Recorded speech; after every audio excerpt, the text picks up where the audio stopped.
السلام علیکم، S M news کے ساتھ میں ہوں قدر رضا۔ ایس ایم نیوز اسٹوڈیو میں خوش آمدید۔ خبروں کا آغاز کرتے ہوئے اہم خبر شامل کرتے ہیں کراچی سے۔ کراچی کے علاقے گل بہار پتر گلی میں واقع عبداللہ کے نام پر ایک الیکٹریشین کے سامان کی دکان پر دو مسلح ملزمان بدھ کی رات لوٹ مار کی واردات کے دوران لاکھوں روپے لوٹ کر فرار ہو گئے۔ اس حوالے سے مزید تفصیلات جانتے ہیں بیورو چیف ذوالفقار علی سے۔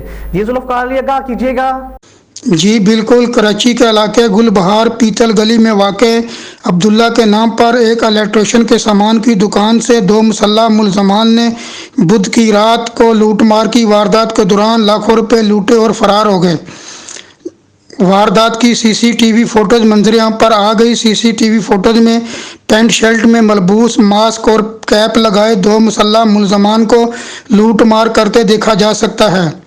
فوٹوز میں ایک ملزم دکان کے باہر کھڑے گاہک اور دوسرے ملزم کو دکان سے رقم لوٹتے دیکھا جا سکتا ہے۔ ملزمان کو بآسانی دکان سے لاکھوں روپے لوٹ کر فرار ہوتے بھی دیکھا جا سکتا ہے۔ جی بہت شکریہ ذوالفقار، تفصیلات سے آگاہ کرنے کا۔